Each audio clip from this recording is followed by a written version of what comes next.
ഞാൻ എന്ത് ദ്രോഹം ചെയ്തിട്ടാണെന്ന് അറിയത്തില്ല. ഞാനൊരു 11 വയസ്സ് തൊട്ട് നോക്കിയ ഒരു കുട്ടിയുണ്ട്. അവൻ ഇതുവരെ തിരിഞ്ഞു കയറിയിട്ടില്ല. എൻ്റെ ഈ ചാനലിൽ കൂടെ ഞാനിത് പറഞ്ഞാൽ ഇത് വലിയ വിവാദമാകുമെന്ന് എനിക്കറിയാം. പക്ഷേ വിവാദമാക്കാൻ പറഞ്ഞതല്ല. അവനോട് എനിക്ക് കുഴപ്പമില്ല, ക്ഷമിക്കുക. ആരും അത് വിവാദമാക്കരുത്. എനിക്ക് എൻ്റെ ഋതപ്പൻ എന്നെ അന്വേഷിക്കുന്നുണ്ട്. എനിക്ക് ഈ ചാനലിൽ കൂടെ നിങ്ങൾ പറഞ്ഞത് നിങ്ങൾ തെറ്റിദ്ധരിച്ചില്ല. ഒരുപാട് പേരെന്നോട് ചോദിച്ചു വന്നോ എന്ന്. കിച്ചു ഇല്ല, വന്നിട്ടില്ല. എന്തോ ഫേക്ക് ന്യൂസ് ആയിരുന്നു.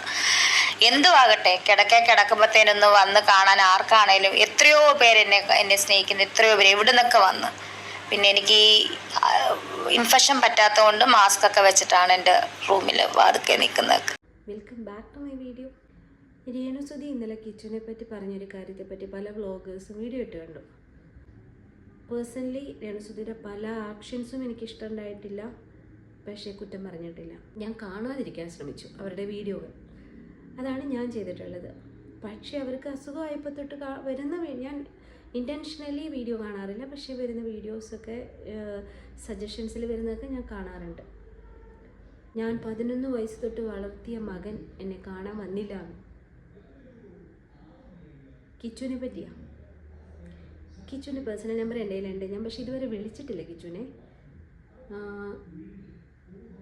എനിക്ക് ആ കുഞ്ഞിനെ, അവനോട് എനിക്ക് സിമ്പതി എന്ന് പറയാൻ പറ്റില്ല. എനിക്ക് സിമ്പതി അല്ല, ഒരു വിഷമമുണ്ട് അവനെ പറ്റി ഓർക്കുമ്പോൾ. നമുക്കൊക്കെ മക്കളുണ്ടല്ലോ. പാവാക്കുട്ടിക്ക് അമ്മയില്ല, അച്ഛനുമില്ല. രേണുസുതി അമ്മയാന്ന് പറയുന്നതേ ഉള്ളൂ, പറച്ചിൽ മാത്രമേ ഉള്ളൂ. അവൾ ശരിക്കും അമ്മയായിരുന്നെങ്കിൽ ഇന്ന് സമൂഹത്തിലേക്ക് അവനെ എറിഞ്ഞിടുകയില്ലായിരുന്നു. എപ്പോഴും അവളുടെ സെൽഫിഷ്നെസ്സാണ്. രേണുസുതിയുടെ ഇപ്പോഴുള്ള അവസ്ഥകളെപ്പറ്റി എല്ലാം വിഷമമുണ്ട്. സിമ്പതിയുണ്ട്, എമ്പതിയുണ്ട്, പ്രാർത്ഥനയുണ്ട്. പക്ഷേ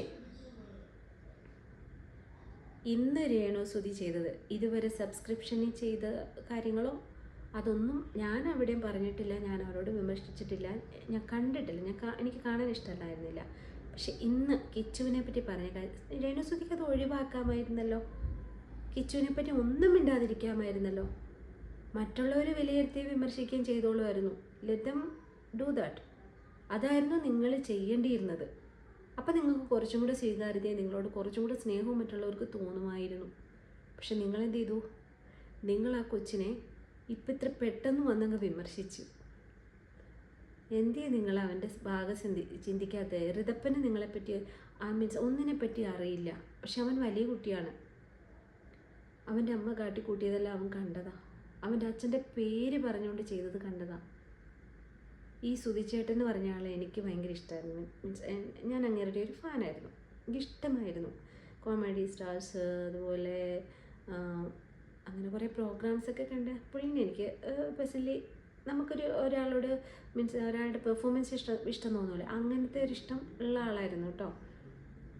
കുറേ ആൾക്കാരുടെ ഇടയ്ക്ക് അങ്ങേരെ ഒരു കൊച്ചുകുട്ടിയെ പോലുള്ളൊരു മനുഷ്യൻ. അങ്ങനെ ആ ഒരു മനുഷ്യൻ്റെ ഭാര്യ എന്നുള്ള ഒരു പരിഗണനയല്ലായിരുന്നോ നിങ്ങൾക്ക് എല്ലാവരും തന്നത്? എന്നിട്ട് നിങ്ങളത് നശിപ്പിച്ചില്ലേ? അങ്ങേരുടെ പേര് കളഞ്ഞില്ലേ?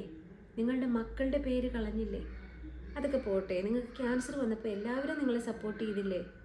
അത് പോരായിരുന്നോ? എന്തിനാ നിങ്ങൾ ആ കൊച്ചിനെ വീണ്ടും എടുത്തിട്ട് വലിച്ചഴിക്കുന്നേ? അവൻ വന്നില്ലേ വരണ്ടെന്നേ, അവൻ അത്രയും മുറിവുകളുണ്ടെന്നേ. ഞാൻ രേണുസുതി പറഞ്ഞ ആ ഒരു വീഡിയോയുടെ ഒരു പോർഷൻ ആദ്യം വെച്ചിട്ടുണ്ടായിരുന്നു.